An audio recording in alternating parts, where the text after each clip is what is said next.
Hello दोस्तों, स्वागत है आप सभी लोगों का राजस्थान एकेडमी पर। मैं प्रवीण सिंह आप सभी लोगों के साथ में। जैसा कि आप सभी लोग जानते हैं दोस्तों, लगातार लैब असिस्टेंट यानी प्रयोगशाला सहायक के लिए फिजिक्स, केमिस्ट्री और राजस्थान जीके की क्लासेस लेकर के आ रहा हूं। आप सभी लोगों ने दोस्तों देखा होगा कि हम जो है लगातार सिलेबस तो कंप्लीट करते जा रहे हैं, लेकिन आप सभी लोग उस सिलेबस की प्रैक्टिस के लिए ज़्यादा परेशान हैं कि हम सर प्रैक्टिस करें तो करें कहाँ से। उसके लिए मैं पहले कई बार कई वीडियोस के अंदर बता चुका हूँ कि आप लोग आईआईटी, जेईई मेंस और नीट के प्रीवियस ईयर के क्वेश्चन पेपर कर सकते हैं, लेकिन उसमें भी दिक्कत आ रही है कि सर कोई जो है क्वेश्चन ऐसे होते हैं जो हमारे सिलेबस में ही नहीं है मेंशन, हमें कैसे पता चले। हम उसको करते हैं तो पता चलता है उसमें टाइम जा रहा है। कोई स्पेसिफिक ऐसा बता दीजिए। तो स्पेसिफिक दोस्तों नहीं है, बात यह है कि स्पेसिफिक है ही नहीं, हमें उसी में से पढ़ना पड़ेगा। लेकिन उसका सॉल्यूशन मैं निकाल रहा हूं कि मैं आप लोगों के लिए क्वेश्चन सेट तैयार करने की सोच रहा हूं। क्या क्वेश्चन सेट तैयार करने चाहिए, आप सभी लोग कमेंट करके ज़रूर बताइएगा। और कल हम वीडियो के अंदर बढ़ चुके थे आगे, और हमने कल पढ़ा था कि सरल आवर्त गति के अंदर विस्थापन की इक्वेशन क्या होती है। विस्थापन के लिए कुछ चीज़ें बताई थी, ग्राफ वगैरह कैसे बनते हैं वो चीज़ें। फिर मैंने बताया था कि जब प्रारंभिक कला यानी फाई जो है ग्रेटर देन 0 होगा तब ग्राफ कैसा बनेगा, लेस देन 0 होगा तब ग्राफ कैसा बनेगा। फिर उसके बाद हमने बात करी थी एसएचएम के अंदर यानी सरल आवर्त गति में वेग के बारे में, यानी वेलोसिटी इन एसएचएम। और उसके अंदर मैंने बताया था आप लोगों को कि वेलोसिटी की इक्वेशन क्या होगी। सबसे पहले तो उसके अंदर वी नॉट की वैल्यू क्या होगी, ए ओमेगा नॉट, उसका ग्राफ कैसे बनेगा। और विस्थापन और वेग का जो ग्राफीय निरूपण अगर करते हैं साथ में तो क्या होता है, एक इलिप्स बनता है जिसकी इक्वेशन होती है वी स्क्वायर अपॉन में omega not square into A square plus Y square upon में ए स्क्वायर।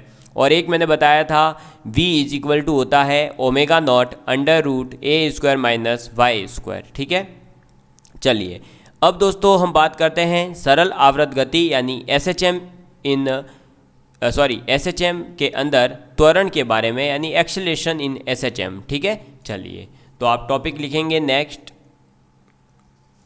ये थर्ड इक्वेशन आने वाली है हमारे, बेसिकली क्या आ रही है, एस एच एम में त्वरण। ठीक है, किसके बारे में बात कर रहे हैं, सरल आवर्त गति। ठीक है, तो त्वरण की बात करने वाले हैं अब इसके अंदर सबसे पहले आप लोगों को पता है दोस्तों कि हम कल विस्थापन के लिए एक इक्वेशन की बात कर चुके थे, और वो क्या थी, y बराबर a sign omega naught t. ठीक है, फिर वेलोसिटी के लिए क्या आई थी, वेलोसिटी के लिए इक्वेशन आती है A omega naught cos omega naught t.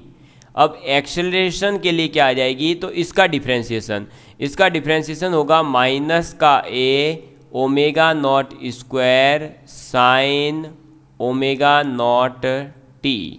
समझ में आ गई बात, क्लियर है। तो हम ये कह सकते हैं, अगर इस इक्वेशन को ये लिखना चाहें कि A naught sine omega naught t A बराबर, तो हम यहाँ से एक रिलेशन निकाल सकते हैं कि ए नॉट यानी मैक्सिमम एक्सेलरेशन जो है वो कितना होगा, A omega not square minus sine के साथ में। ठीक है, ये कह सकते हैं। साथ ही साथ omega nought is equal to 2π/t है ही है, तो उसको हमें याद रखना ही पड़ेगा। समझ में आ गई बात, क्लियर है आप सभी लोगों के लिए। तो अब हमें जो है एक्सेलरेशन के लिए, देखो पीछे की चीज़ें जो पढ़ चुके हैं उनको तो याद रखना ही है, साथ ही साथ एक्सेलरेशन के लिए दो समीकरणें याद रखनी है। एक तो क्या हो जाएगी, ए बराबर minus A omega not square sine omega naught T, और दूसरी इक्वेशन आ जाएगी, अगर हम जो है ए नॉट कह देते हैं किसको, ए ओमेगा नॉट स्क्वायर को, तो क्या हो जाएगा दोस्तों, तो हो जाएगी हमारे इक्वेशन क्या, जल्दी से बोलेंगे आप सभी लोग, A naught sine omega naught t. ठीक है, ए नॉट की वैल्यू कितनी होगी, तो ए नॉट की वैल्यू हो जाएगी कितनी दोस्तों, हमारे ए माइनस का ए ओमेगा नॉट स्क्वायर, ये किसकी वैल्यू है, ए नॉट की वैल्यू हो जाएगी। Omega nought is equal to क्या है, 2π/t है। समझ में आ गई बात। अब हम इसका जो है ग्राफ बना देते हैं कि इसका ग्राफ किस प्रकार से बनेगा। समझ में आ गई बात, क्लियर है आप सभी लोगों के लिए। चलिए तो अब हम जो है इसका ग्राफ बना देते हैं, और इसका ग्राफ कुछ इस प्रकार से बनता है। ठीक, ये हो जाएगा t और ये हो जाएगी एक्सेलरेशन की वैल्यू इधर, और ये 0 से होगा स्टार्ट। ठीक, इसका जो ग्राफ है वो कुछ इस प्रकार से बनता है, ऐसे नीचे से होते हुए, क्यों? क्योंकि नेगेटिव है, देख लो, और फिर ये ऐसे ऊपर होके यहाँ आ जाता है। इसकी वैल्यू यहाँ पर होती है टाइम की t/4, फिर इधर आ जाएगा t/2, फिर ये इधर आ जाएगा 3t/4। समझ में आ गई बात? और ये हो जाएगा t। क्लियर है? ठीक है, ये चीज़ आपको याद रखनी है, ये इसका ग्राफ बनता है। साथ ही साथ सरल आवर्त गति के अंदर अगर जो है दोस्तों हम किसका ग्राफ बनाते हैं, त्वरण और आपके विस्थापन का, तो मैं आपको बता दूं कि त्वरण और विस्थापन को आप देखेंगे इक्वेशन एग्जैक्ट ही आती है, केवल माइनस साइन आ जाता है एक्स्ट्रा, और कुछ भी नहीं आ रहा है। ठीक है, यहाँ भी माइनस आएगा, तो माइनस साइन एक्स्ट्रा आ रहा है। माइनस साइन का मतलब क्या हुआ, ये एक दूसरे के विपरीत चल रहे हैं, और विपरीत चलने का मतलब फेज के अंदर अगर हम बात करते हैं तो विपरीत का मतलब क्या हो जाता है दोस्तों, तो विपरीत का मतलब हो जाता है कि इन दोनों के बीच में जो कोण है या जो कला कोण है वो कितना होगा, π/2 से आगे या पीछे। ठीक है, लेकिन यहाँ पर जो है दोस्तों वेग जो है वो हमारा π/2 आगे होता है। ठीक है, समझ में आ गई बात? तो यहाँ अब मैं जो है आपको एक ग्राफ बना करके दिखाना चाहता हूँ कि इसका जो त्वरण है, वेग है और विस्थापन है, इन तीनों का रिलेशन क्या है। तो आप यहाँ सबसे पहले इस पॉइंट को लिखेंगे कि SHM सरल आवर्त गति में कण, सरल आवर्त गति में कण का त्वरण, विस्थापन से पाई कला कोण से और वेग के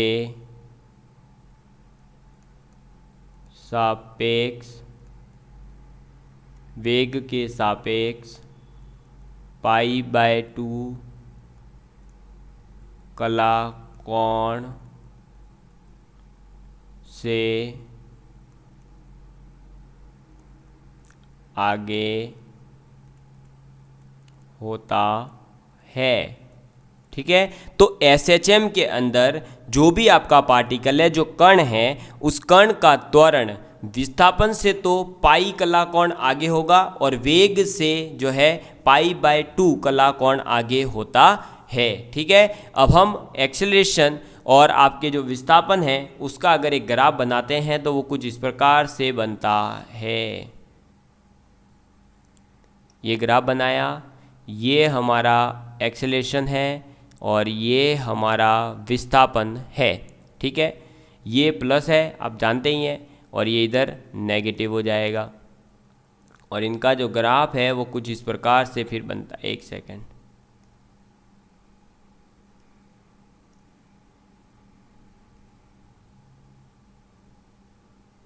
ये इस प्रकार से। ठीक है, ये इधर आ जाएगा, तो यहाँ एक्सेलरेशन की वैल्यू जो होगी वो हो जाएगी माइनस, इस एक्सेलरेशन को आप ऐसा करिए, कैपिटल A से रिप्रेजेंट करिए, क्योंकि आप छोटा a और बड़े a में कंफ्यूज हो जाएंगे। ये बड़ा A जो है इसको A कर दीजिए, बड़ा A कर दो। ठीक है, एक मिनट रुकना, क्योंकि देखो ये A जो स्मॉल a है ये अलग है और कैपिटल A जो है वो अलग है, तो उसमें आप कंफ्यूज नहीं हो। इसके लिए कैपिटल A से रिप्रेजेंट करेंगे और वो होगी ये इक्वेशन। ठीक है, और इधर माइनस का A0 sign omega not t, और A0 बराबर हो जाएगा ए ओमेगा नॉट स्क्वायर, ठीक है। और यहाँ क्या हो जाएगा दोस्तों, तो यहाँ भी ये एक्सेलरेशन हो जाएगा कैपिटल ए, तो ये रिप्रेजेंट कर रहा है किसको, माइनस के ए ओमेगा नॉट स्क्वायर को, ठीक है, जो मिलेगा प्लस ए यानी कि मैक्सिमम एम्पलीट्यूड के ऊपर, और यहाँ ये हो जाएगा माइनस ए जब एक्सेलरेशन इज इक्वल टू वापस हो जाएगा ए ओमेगा नॉट स्क्वायर माइनस के साथ। समझ में आ गई बात। तो ये ग्राफ जो है आपको याद रखना है, इसके अंदर आपसे डायरेक्ट ये वैल्यू भी पूछी गई है कि यहाँ पर जब आपकी स्थिति यहाँ है तो इस समय इस बिंदु के ऊपर आपका त्वरण कितना होगा, तो आप डायरेक्ट कह सकते हैं minus A omega not square. समझ में आ गई बात, क्लियर है आप सभी लोगों के लिए।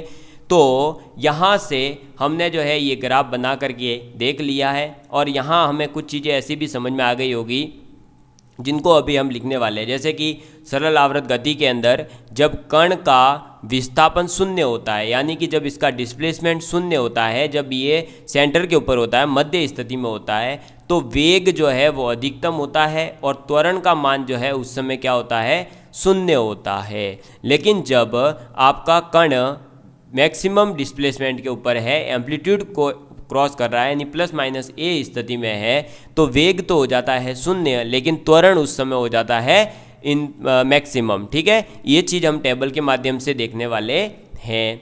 तो अब यहाँ पर आप एक टेबल बनाएंगे जल्दी से, जिसके अंदर हम टेबल में जो है टोटल 4 चीज़ें डिस्कस करेंगे, टाइम लेंगे, और ऐसे हम लेने वाले हैं 3 3 6, यानी कि 6 बॉक्सेस ऐसे और 4 ऐसे। तो ये लीजिए, 1 मिनट,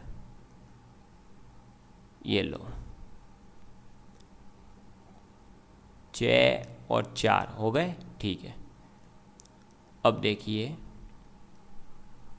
क्या कर रहे हैं सर, तो आप यहाँ लिखेंगे समय, यहाँ लिखेंगे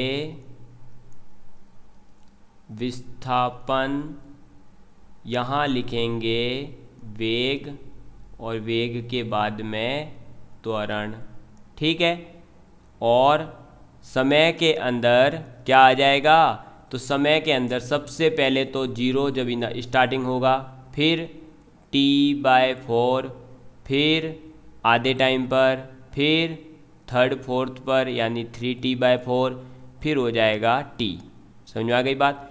विस्थापन कितना है, पहले होता है 0 ही, भाई चल ही नहीं रहा तो विस्थापन 0, फिर T/4 पे हो जाता है A, T/2 पे वापस 0, फिर 3T/4 पे हो जाता है माइनस का A, फिर T के ऊपर वापस हो जाता है 0, ठीक है।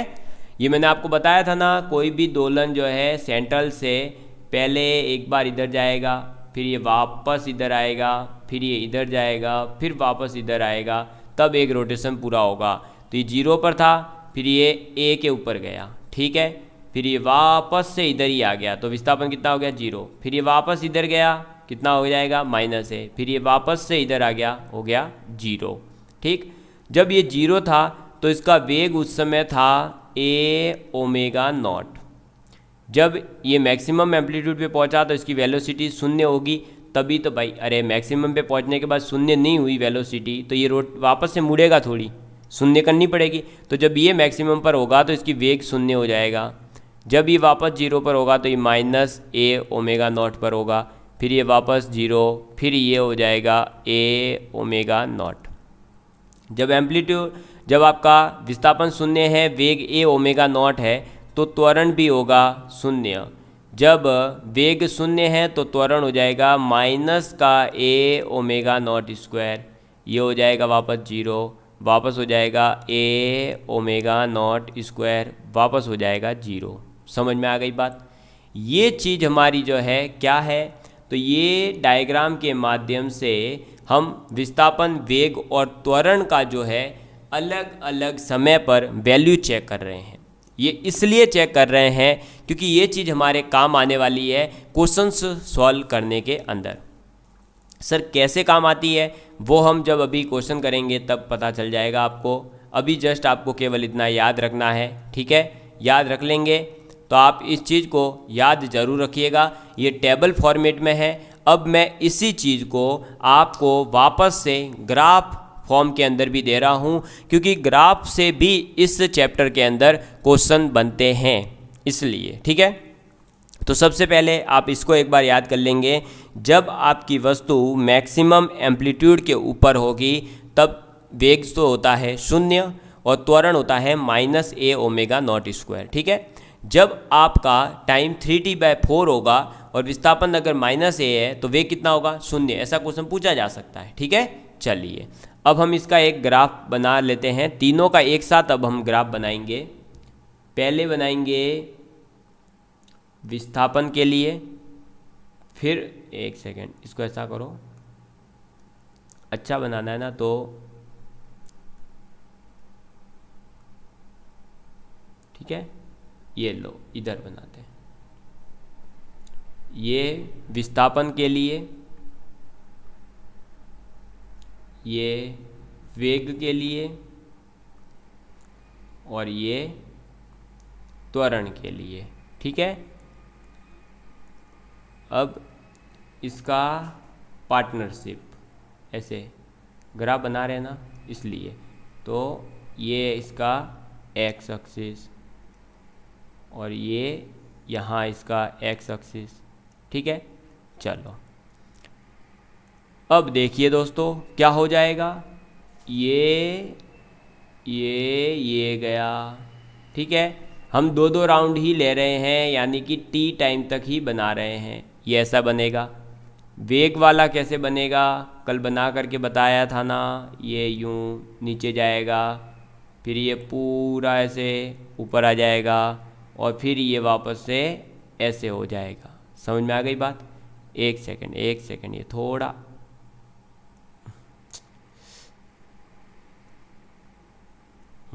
अब देखिए, मैं चाहता हूँ एक से ऐसा करते हैं, तो अपन पहले लाइन खींच लेता हूँ मैं। ये 3t/4 को रिप्रेजेंट कर रहा है। ठीक है, ये लाइन अभी देखिएगा, आप आराम से देखिए तो ही समझ में आएगा। ये थोड़ा सा ग्राफ वाला कॉन्सेप्ट जो है समझना ज़रूरी है। जब क्वेश्चन आता है तो इसको जिसने समझ नहीं रखा है उसके तो पल्ले ही नहीं पड़ता क्वेश्चन की, क्वेश्चन कौन से चैप्टर से है। तो हम पढ़ रहे हैं तो कम से कम कुछ तो कर ही पाएंगे वहाँ। ठीक है, ये लो, बिल्कुल अब सही बनेगा। अब यहाँ से हम आएंगे सीधा पहले यहाँ पर। ठीक है, फिर यहाँ से हम सीधा निकलेंगे बाहर, कहाँ? 3t/4 के ऊपर, यहाँ से निकलेंगे बाहर और यहाँ से ये वापस आ जाएंगे इधर। ऐसे ही यहाँ हो जाएगा, यहाँ से हम सीधा आएंगे और ये यहाँ, और यहाँ से फिर ये सीधा यहाँ। ठीक है, ये टाइमिंग हो गई, टी को रिप्रेजेंट कर रहा है। ठीक है, ये तीनों के ग्राफ बेसिकली और कुछ नहीं कर रहा हूँ मैं, साथ में बना रहा हूँ। ये किसको रिप्रेजेंट कर रहा है? विस्थापन ग्राफ को। ठीक है, ये किसका ग्राफ है? वेग का। और ये किसका है? त्वरण का। ठीक है, तो ये ग्राफ हो गया त्वरण का, ये वेग का, ये विस्थापन का। विस्थापन है तो ये भी 0 से ही स्टार्ट होगा, वेग भी 0 से स्टार्ट होगा, त्वरण भी 0 से स्टार्ट होगा। जब हम ऊपर जाएंगे तो एक्सेलरेशन पॉजिटिव, वेलोसिटी भी पॉजिटिव यानी वेग, और हमारा डिस्प्लेसमेंट यानी विस्थापन भी पॉजिटिव। समझ में आ गई बात? टाइमिंग अब रिप्रेजेंट कर देते हैं हम, तो थोड़ा सा इसको शिफ्ट करके ये ले लिया। अब टाइमिंग कौन सी हो जाएगी? ये हो जाएगा 0। ये लाइन किसको रिप्रेजेंट कर रही है? t/4 को। ये टाइम t/2 को, ये 3t/4 को, और ये t को। समझ में आ गई बात? ठीक है, ये ग्राफ किसका है? विस्थापन और समय का। आपको पता चल गया, ये है वेग और समय का, ये है त्वरण और समय का। ठीक है, आपको यहाँ दिख रहा होगा कि जो चीज़ हमने पीछे पढ़ी है, देख लो भाई, सीधा सीधा यहाँ दिख रहा होगा। इधर देखिएगा आप, एक बार प्रयास करना कि जब विस्थापन मैक्सिमम है t/4 के ऊपर, उसी समय वेग कितना है 0, उसी समय त्वरण कितना है मैक्सिमम लेकिन नेगेटिव में। तो यही तो चीज़ है, देखो ये t/4 के ऊपर देखो a0 minus a omega naught square. तो इसी चीज़ को ग्राफ में इसलिए रिप्रेजेंट करा है क्योंकि ये ग्राफ अगर आपसे दे दिया जाए तो आप वहाँ कंपैरिजन करके पता लगा सके, या इस ग्राफ से भी क्वेश्चन पूछा जा सकता है। इसके अंदर कण क्या करेगा, सपोज करिए कि ये दे दिया गया कि ये ग्राफ विस्थापन और समय का है, ठीक है। उस विस्थापन और समय में आपने देखा कि 2 सेकंड के ऊपर ये मैक्सिमम पर था। फिर उसने दे दिया निम्नलिखित में से इसी कण के लिए वेग समय का ग्राफ कौन सा है, तो आप देखेंगे कि 2 सेकंड पर उसकी वेलोसिटी जहाँ भी 0 हो रही है वो ग्राफ सही है। समझ में आई बात। तो ये क्वेश्चंस प्रैक्टिस जब हम करेंगे तब और अच्छे से क्लियर होगा कि यहाँ पर कैसे कैसे क्वेश्चन बनाए जा सकते हैं, ठीक है। समझ में आ गई बात। केवल थ्योरी पढ़ लेने से नहीं होने वाला है कुछ, और जनरल साइंस पढ़ रहे हैं ना उनको तो टाटा बाय बाय कह दो अभी से कि लेफ्ट हैंड का फॉर्म भरा है भाई साहब। ये कोई जनरल साइंस नहीं पूछने वाला, 16 और 18 का पेपर उठा के देखो पता चल जाएगा, ठीक है। चलो अब हम बात करते हैं आगे। तो दोस्तों अब हम बात करते हैं जो हमारा SHM के बारे में बात करी। अब SHM के अंदर पार्टिकल था, उसका विस्थापन पढ़ लिया, वेग पढ़ लिया और उसका त्वरण पढ़ लिया, उसका ग्राफ पढ़ लिया, उसके अलग अलग टाइमिंग के ऊपर उसकी जो वैल्यूज़ होती है उसका हमने एक टेबल बना करके विश्लेषण भी कर लिया है, उसकी समीकरण जो है उनके बारे में भी बात कर ली है। अब हम बात करने वाले हैं SHM के अंदर काइनेटिक ऊर्जा और फिर SHM के अंदर स्थितिज ऊर्जा, और उसके बाद में लास्ट में हम पढ़ेंगे इसके अंदर टोटल एनर्जी कितनी होती है, और फिर इस टोटल एनर्जी का, काइनेटिक एनर्जी का और स्थितिज ऊर्जा का, इन सभी का एक ग्राफिकल नोटेशन होता है। उस ग्राफिकल नोटेशन से हमारे एग्जाम में क्वेश्चन आ चुका है, तो हम उस क्वेश्चन को भी कवर करेंगे, ठीक है। चलिए तो अब आप लिखेंगे दोस्तों न्यू टॉपिक हमारा, और वो क्या हो जाएगा, सरल आवर्त गति यानी SHM की गतिज ऊर्जा, ठीक है। किसके बारे में बात करने वाले हैं, SHM यानी कि सरल आवर्त गति करने वाला जो दोलक है उसकी काइनेटिक एनर्जी यानी कि गतिज ऊर्जा के बारे में हम बात करने वाले हैं।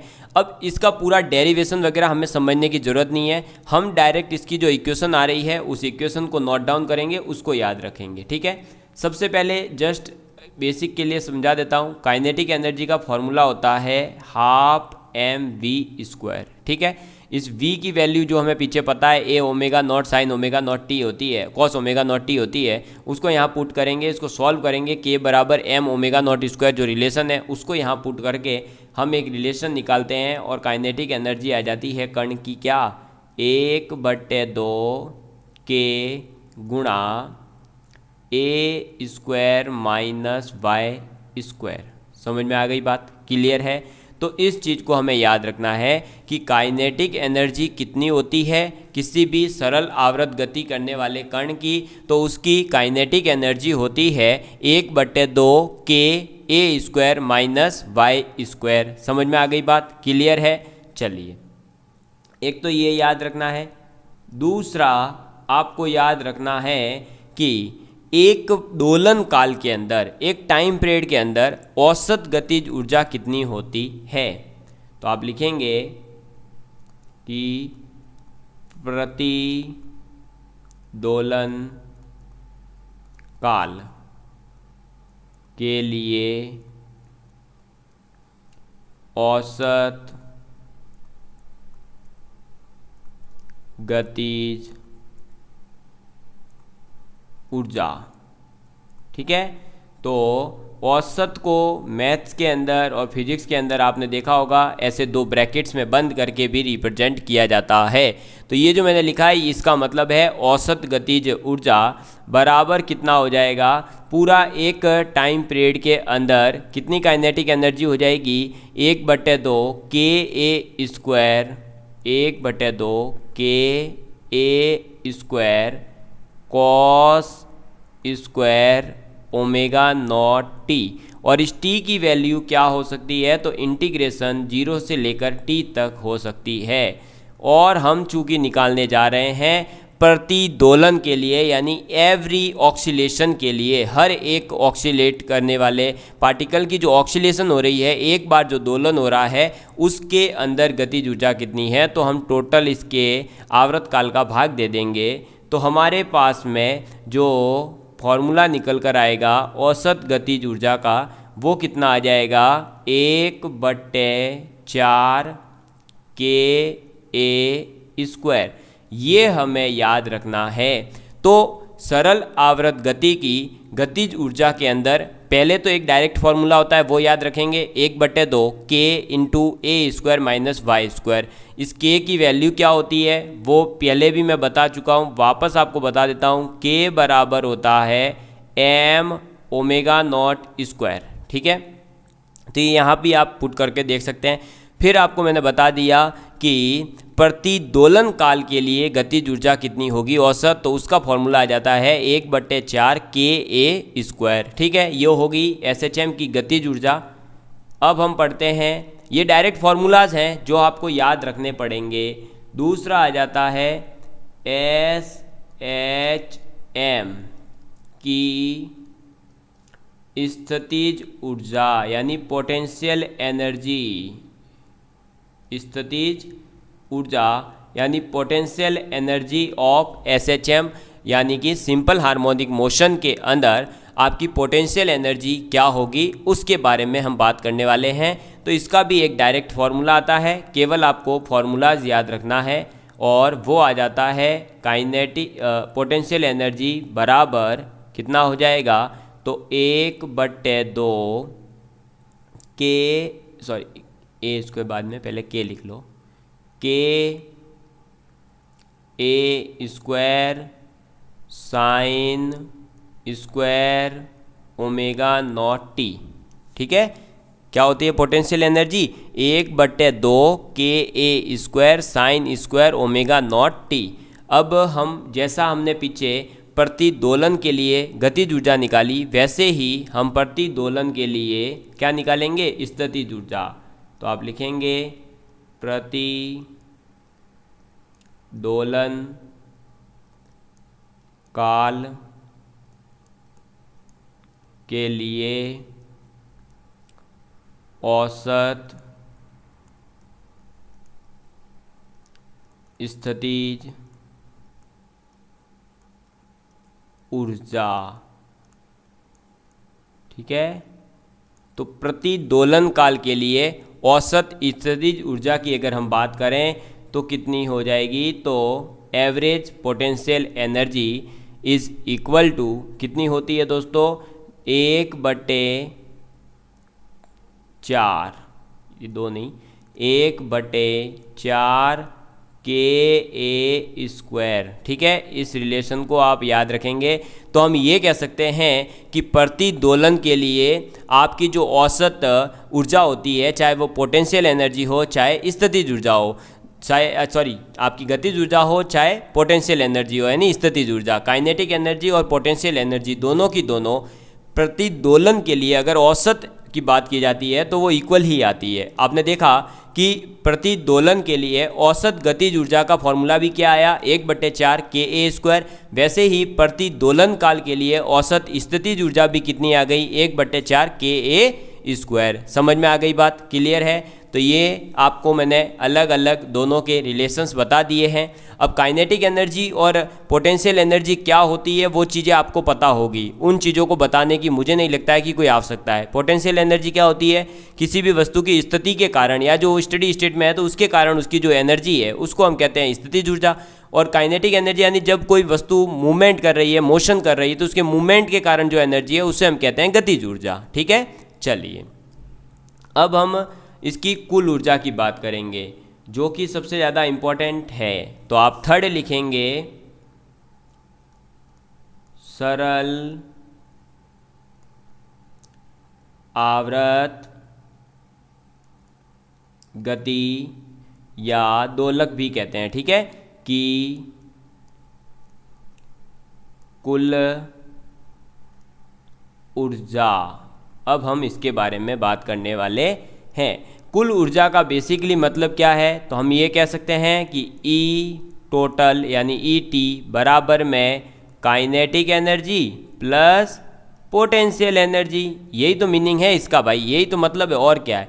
अब काइनेटिक एनर्जी क्या है आप लोगों को पीछे ही बताया जा चुका है, या तो आप हाफ के into A square minus Y square use करो, या आप इस वाले से एक और जो रिलेशन निकाल सकते हैं वो क्या आ जाएगा, kinetic energy is equal to 1/2 के A square cos square omega naught t. ये भी कह सकते हैं काइनेटिक एनर्जी इक्वल टू में। और यहाँ काइनेटिक जो पोटेंशियल एनर्जी है वो कितनी है, 1/2 के A square sine omega not square t. तो इन दोनों वैल्यूज़ को हम यहाँ अगर पुट करते हैं तो ई टी बराबर क्या आ जाएगा, 1/2 के A square cos square omega naught t plus half के A square sine square omega naught t. समझ में आ गई बात। अब यहाँ से इसको कॉमन वॉमन ले लो कि आपको जैसे भी सॉल्व करना है आप करते रहिए। यहाँ से मेरे को ये पता है कि जब आप इसमें हाफ के ए स्क्वायर कॉमन ले लोगे, हाफ के ए स्क्वायर, तो बचेगा sign square omega naught t plus cos square omega naught T जो कि होता है 1। तो हमारे पास में ई टोटल कितना आ गया, 1/2 के ए स्क्वायर। ठीक है, ये पता है हमें। और आपको ये भी पता है दोस्तों कि के बराबर होता है एम ओमेगा स्क्वायर और ओमेगा बराबर होता है 2π/t और 2π/t और 2π/t। और आपको ये पता है कि फ्रीक्वेंसी इज इक्वल टू होता है 1/t। तो omega is equal to 2πf भी तो हम लिख सकते हैं या नहीं लिख सकते हैं।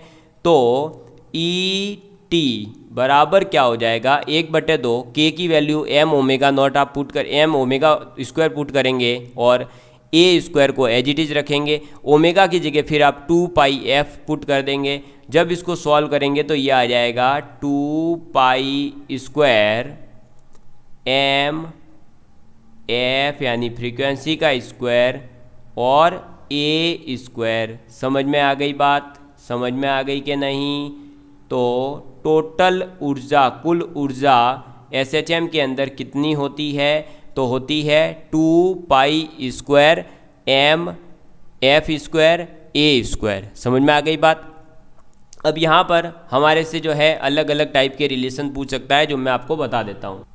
तो यहाँ आपसे अलग अलग क्या पूछा जा सकता है, आपसे ये पूछा जा सकता है कि SHM में कण जो भी है, पार्टिकल जो है, उसकी जो टोटल एनर्जी होती है वो किस पर डिपेंड करती है, तो वो उसके आयाम पर डिपेंड करती है, क्योंकि ये रहा ए आयाम है। उसकी आवृत्ति यानी फ्रीक्वेंसी पर डिपेंड करती है, उसके मास यानी एम पर डिपेंड करती है। समझ में आ गई बात। तो सरल आवर्त गति में कण की जो संपूर्ण ऊर्जा है वो किस पर डिपेंड करेगी, कण के आयाम के वर्ग, आयाम का तो वर्ग है, और आवृत्ति के वर्ग और द्रव्यमान के समानुपाती होती है। समझ में आ गई बात। और एक चीज़ हमें समझ में आ गई कि जो SHM करने वाला पार्टिकल है उसकी टोटल एनर्जी होती है 1/2 के ए स्क्वायर, और जो कि एक क्या है, कांस्टेंट है।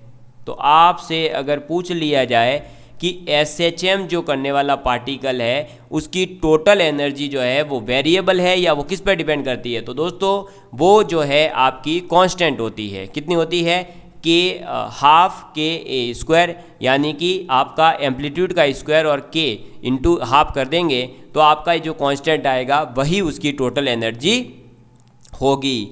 तो हमें ये एक बात ये समझ में आ गई कि इस प्रकार से हम ये कह सकते हैं कि जो SHM करने वाला पार्टिकल है उसकी टोटल एनर्जी कंजर्व रहती है, यानी कि दोलक की जो यांत्रिक ऊर्जा संरक्षण नियम है उसका पालन करता है। समझ में आ गई बात। तो ये चीज़ आपको याद रखनी है, इसको थ्योरी में लिखवाने की ज़रूरत तो नहीं है कि भाई टोटल एनर्जी जो है आयाम के वर्ग के और आवृत्ति के वर्ग के समानुपाती होती है। फिर इसकी सरल आवर्त गति करने वाले कण की कुल ऊर्जा समय तथा कण की स्थिति के साथ नियत रहती है, और यह दोलक का यांत्रिक ऊर्जा संरक्षण नियम है। ऐसा लिखवाने की ज़रूरत नहीं है ना, ठीक है, और लिखना है तो सुन लिया होगा तो लिख लीजिएगा, ठीक है। हम बेसिकली ये समझाना चाह रहा था मैं इसके अंदर कि आपका जो SHM मोशन है वो जस्ट आपने जो पीछे छोटे छोटे मोशंस के बारे में पढ़ा था उन्हीं से रिलेटेड है, क्योंकि देखो सभी पार्टिकल्स का क्या होता है, विस्थापन होता है, इसमें भी है विस्थापन, वेग है, हाँ है, त्वरण है, हाँ है, स्थितिज ऊर्जा है, गतिज ऊर्जा है, टोटल एनर्जी है, और टोटल एनर्जी जो है टाइम के साथ में चेंज नहीं हो रही है या ना ही उसकी स्थिति के साथ चेंज हो रही है, वो तो क्या रहती है, कांस्टेंट रहती है। अब इस चीज़ का हम ग्राफ के माध्यम से रिप्रेजेंटेशन करेंगे, उस ग्राफ को हमें याद रखना जरूरी है, ठीक है। तो आप लिखेंगे ग्राफीय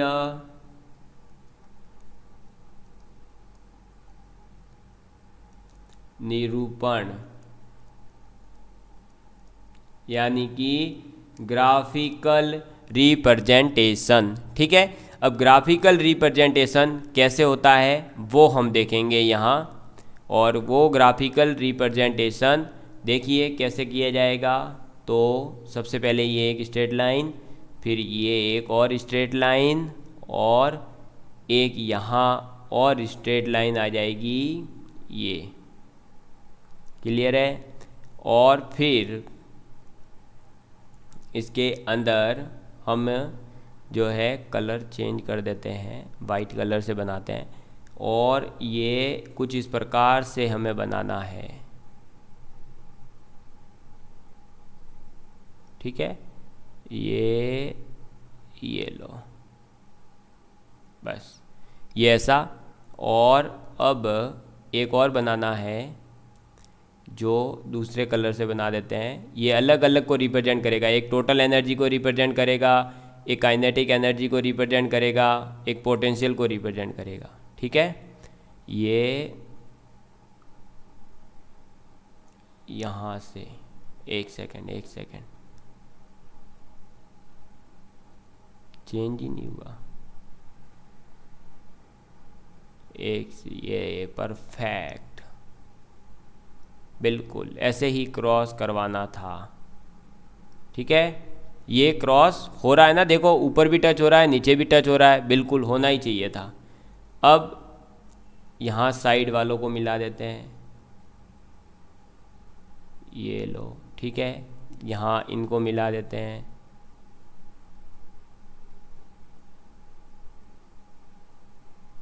एक सेकेंड, इसको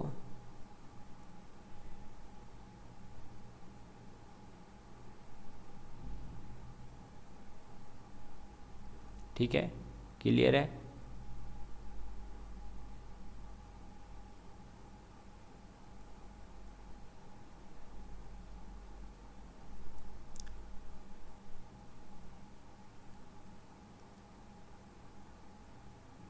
ये मिला लिया और ये ऐसे मिला लिया, ठीक है, ये लो। अब इसके अंदर इसका कर देते हैं हम नामकरण। तो नामकरण कैसे करेंगे, देखिए सबसे पहले ये जो है वाई एक्सिस ये ऊर्जा को रिप्रेजेंट कर रहा है, यानी एनर्जी को, रेड पेन कम दिखेगा, वाइट ही लेते हैं, ठीक है। और ये जो हमारा वाइट कलर का ग्राफ है ये किसको रिप्रेजेंट कर रहा है, तो ये कर रहा है स्थितिज ऊर्जा को, किसको, स्थितिज ऊर्जा यानी पोटेंशियल एनर्जी को, स्थितिज ऊर्जा, ठीक है, यानी U पोटेंशियल एनर्जी। और जो ये ब्लू कलर का लिया है ग्राफ ये रिप्रेजेंट कर रहा है गतिज ऊर्जा यानी काइनेटिक एनर्जी को रिप्रेजेंट कर रहा है। समझ में आ गई बात, क्लियर है आप सभी लोगों के, ठीक है। अब देखिए दोस्तों ये है प्लस एक्स एक्सिस, ठीक है, ये है माइनस एक्स एक्सिस, क्लियर है बात, ये है इधर 0, और जहाँ ये ग्राफ कट कर रहे हैं एक दूसरे को, ये यहाँ एक तो कट कर रहा है, एक ये यहाँ कट कर रहा है, तो ये जहाँ कट कर रहे हैं वो पॉइंट कौन से हैं, तो ये पॉइंट जो है दोस्तों कौन से हो जाएंगे मुझे बताइए, ये पॉइंट है आपका x बराबर a/√2 और यहाँ हो जाएगा x बराबर -a/√2। समझ में आ गई बात? क्लियर है आप सभी लोगों के? तो x बराबर a/√2 जब होगा, यानी जब वस्तु या जो आपका पॉइंट है, जो आपका पार्टिकल है SHM करने वाला, उस कण का जब विस्थापन a/√2 होगा, तब गतिज ऊर्जा और स्थितिज ऊर्जा दोनों की दोनों बराबर हो जाएगी। इस ग्राफ के अंदर आपसे जो कौन सा ग्राफ स्थितिज ऊर्जा को रिप्रेजेंट कर रहा है ये पूछा जा सकता है, कौन सा गतिज ऊर्जा को रिप्रेजेंट कर रहा है, और टोटल को कौन रिप्रेजेंट कर रहा है, तो टोटल को ये रिप्रेजेंट कर रहा है। ठीक है, ये मैं यहाँ ये लाइन जो है ना हमारी वाई एक्सिस, ये कर रही है रिप्रेजेंटेशन टोटल को, ई टोटल को। समझ में आ गई बात? क्लियर है आप सभी लोगों के? तो ग्राफीय निरूपण, इसमें टोटल एनर्जी को वाई एक्सिस रिप्रेजेंट कर रहा है, और जो हमारा यू शेप में बन रहा है वो तो है स्थितिज ऊर्जा, क्योंकि स्थितिज ऊर्जा क्या है, यू से रिप्रेजेंट करते हैं इसलिए, और जो उल्टा यू है वो हो जाएगा गतिज ऊर्जा यानी काइनेटिक एनर्जी को। ये दोनों ग्राफ एक दूसरे को जहाँ कट करते हैं उस समय विस्थापन कितना होता है, a/√2, और अगर माइनस में पूछ जाए तो -a/√2। ठीक है, समझ में आ गई बात? ये चीज़ आपको याद रखनी है। ठीक है, क्लियर है? सामान्यतः देखिए दोस्तों, जैसे जैसे हम देखेंगे कि कोई भी कण है उसकी एनर्जी जो टोटल होगी वो धीरे धीरे कम होती जाती है, उससे क्या होता है, उसका आयाम भी धीरे धीरे घटने लगता है, इसलिए। ठीक है, अब हमने जो अभी तक पढ़ लिया है वो आपके सिलेबस में जो दे रखा है ना कि SHM के बारे में पढ़िए, वो सब चीज़ें हमने पढ़ ली। ठीक है, देखो हम एक बार पूरा रिवाइज कर लेते हैं, पूरा का पूरा चैप्टर जो अभी तक पढ़ा उसको एक बार देख लेते हैं। देखो हमारे दे रखा है दोलन क्या है, तो हम दोलन और आवृत्ति, अनावृत्ति सभी के बारे में बात कर चुके हैं, फिर सरल आवृत्त गति और उसके उदाहरण। तो आज जो है हम दोलन और SHM के बारे में पूरी की पूरी जो जानकारी आपको होनी चाहिए वो प्राप्त कर चुके हैं। ठीक है, अब मैं इसको एक बार पूरा रिवाइज करवा देता हूँ। सबसे पहले दोलनी गति जो है वही आवृत्ति गति भी होती है, लेकिन आवृत्ति गति जितनी भी होगी वो सब दोलनी गति हो ये जरूरी नहीं है। ठीक है, चलो फिर आवृत्ति गति क्या है, तो जब कोई गतिमान वस्तु एक निश्चित समय के बाद अपनी पूर्ववत अवस्था में आ जाती है और फिर इसी प्रकार से बार बार गति करती रहती है तो उसे आवृत्त गति कहते हैं। अनावृत गति यानी नॉन पीरियडिक मोशन, जब कोई वस्तु निश्चित समय अंतराल में अपनी गति को नहीं दोहराती है तो उसे अनावृत गति कहते हैं। दोलन गति, जब कोई वस्तु किसी निश्चित बिंदु के इधर और उधर यानी टू एंड फ्रो निश्चित समय में बार बार अपनी गति की पुनरावृत्ति कर रही हो तो उस वस्तु की गति को कंपनिक गति या दोलन गति कहते हैं, और ये गति जो है एक विशेष प्रकार की आवर्त गति ही होती है। ठीक है, फिर हमने बात करी आवर्तकाल क्या है, तो एक दोलन को पूरा करने में वस्तु जितना समय लेती है उसे आवर्तकाल कहते हैं। इसे टी से रिप्रेजेंट करते हैं, मात्रक उसका सेकंड होता है। आवृत्ति यानी फ्रीक्वेंसी, तो एक सेकंड में होने वाली आवर्त गतियों की संख्या को, अर्थात पूरे किए गए जो दोलनों की संख्या है उसे एक सेकंड में कितने दोलन मतलब वो पूरा कर रहा है उसे आवृत्ति कहते हैं। ठीक है, उसका मात्रक हर्ट्ज होता है। आवृत्ति एवं आवर्तकाल में संबंध, तो आवृत्ति जो है वो होती है एफ से रिप्रेजेंट की जाती है और एफ इक्वल टू होता है 1/t। इस रिलेशन को अभी जस्ट हमने पीछे यूज किया, देखा होगा आपने। ठीक, फिर विस्थापन क्या है, तो किसी वस्तु के दोलनी गति में माध्य स्थिति के सापेक्ष निकाय का जो स्थान परिवर्तन है, यानी वो वस्तु जीरो जो पॉइंट है उससे कितना आगे और पीछे जा रहा है उसे कहते हैं उसका विस्थापन।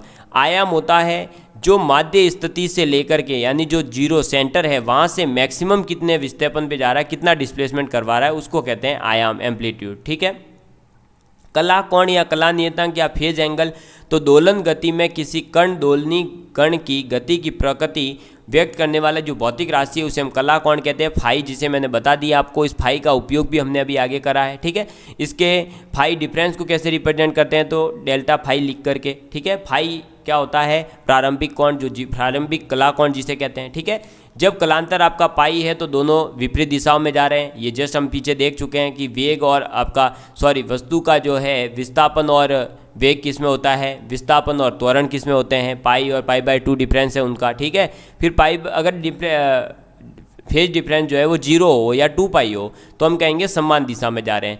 आवृत्ति फलन कौन से कहलाते हैं, तो वे फलन जिनका निश्चित समय अंतराल के पश्चात पुनरावृत्ति होती है, ठीक। सरल आवर्त गति क्या है, तो किसी वृत्त की परिधि पर होने वाली एक समान गति का वृत्त के व्यास पर प्रक्षेप सरल आवर्त गति कहलाता है। और ये जो मोशन करता है इसके अंदर वो अभिकेंद्रीय बल जो कि होता है m(ओमेगा0)2a सदैव वृत्त के केंद्र की ओर प्रवृत्त होता है। फिर हमने बात करी थी ये पूरा डायग्राम बना करके कि कैसे जो है प्रत्येक एक बिंदु के ऊपर सरल आवर्त गति से ग्राफ बनाया जाता है, ठीक। फिर हमने बात करी थी गति सदैव सरल रेखा में तथा एक नियत बिंदु की इधर उधर होती है। गतिमान वस्तु के त्वरण की दिशा सदैव साम्यावस्था की ओर इंगित करती है। और एक रिलेशन बताया था SHM के लिए कंपलसरी, वो था F बराबर -kx या -ky, ठीक है, ये आपको याद रखना था। फिर मैंने बताया था दोलन की प्रत्येक स्थिति में कण का त्वरण उसकी साम्य अवस्था से वस्तु के विस्थापन के अनुक्रमानुपाती ही होता है। उसके बाद में सरल आवर्त गति की जो समीकरण है वो हमने डेराइव करी थी, वो क्या थी, d2y/dt² प्लस ओमेगा0² के F बराबर -ky भी होता है, ओमेगा0² बराबर होता है k/m, ठीक है। प्रत्यानयन बल क्या होता है, तो वह बल जो सदैव वस्तु को उसकी साम्य अवस्था की ओर लाने का प्रयास करता है। और मैंने बताया था कि स्प्रिंग आगे जाएगी, वो तो आपने फोर्स लगाया था इसलिए आगे आनी चाहिए, लेकिन वापस जब पीछे आती है तो वही बल लगाता है क्या, प्रत्यानयन बल, ठीक है। और वो हमेशा त्वरण भी विस्थापन के अनुक्रमानुपाती होता है और वस्तु सरल आवर्त गति में कंपन करने लगती है। SHM में विस्थापन का ग्राफ, उसकी इक्वेशन, सब चीज़ बता चुका था मैं। फिर उसका फाई >0 है तब कैसा ग्राफ बनता है, फाई <0 है तब कैसा बनता है। SHM में वेग क्या होता है, फिर मैंने बताया था त्वरण क्या होता है, ये तो आज ही बताया सब कुछ। फिर त्वरण के लिए और विस्थापन के लिए हमने एक ग्राफ बना करके देख लिया और देख लिया कि कण का त्वरण और विस्थापन जो है उसमें फेज डिफरेंस कितना होगा, पाई का, पाई कौन से आगे होती है, कौन विस्थापन से आगे होता है त्वरण, और वेग से जो है पाई/2 आगे होता है, ठीक है। फिर हमने दोस्तों देखा कि समय, विस्थापन, वेग और त्वरण, एक जब समय 0 है तो विस्थापन कितना होगा, वेग कितना होगा, त्वरण कितना होगा, ये चीज़ हमें टेबल के माध्यम से याद रखनी है। ये हमने पूरा एनालिसिस करके निकाला है पीछे की जो भी चीज़ है, फिर इसका ग्राफ से रिप्रेजेंटेशन कर दिया। फिर SHM में गति कितनी होती है, तो काइनेटिक एनर्जी होती है 1/2 k × a² - y² या 1/2 k a² cos² ओमेगा0t। और प्रति दोलन काल के लिए जो औसत गतिज ऊर्जा है वो कितनी होती है, तो वो हमारी आती है 1/4 k a²। और इतनी ही पोटेंशियल एनर्जी भी आ जाती है, कितनी, 1/4 k a² औसत तो। और वैसे पोटेंशियल एनर्जी का फॉर्मूला होता है 1/2 k a² sin² ओमेगा0t। सरल आवर्त गति की जो कुल एनर्जी होती है, टोटल काइनेटिक एनर्जी, जो टोटल एनर्जी होती है वो कितनी होती है, kinetic energy plus potential energy. Kinetic energy का फॉर्मूला क्या था, 1/2 k a² cos² ओमेगा0t। और पोटेंशियल एनर्जी का कितना था, 1/2 k a² sin² ओमेगा0t।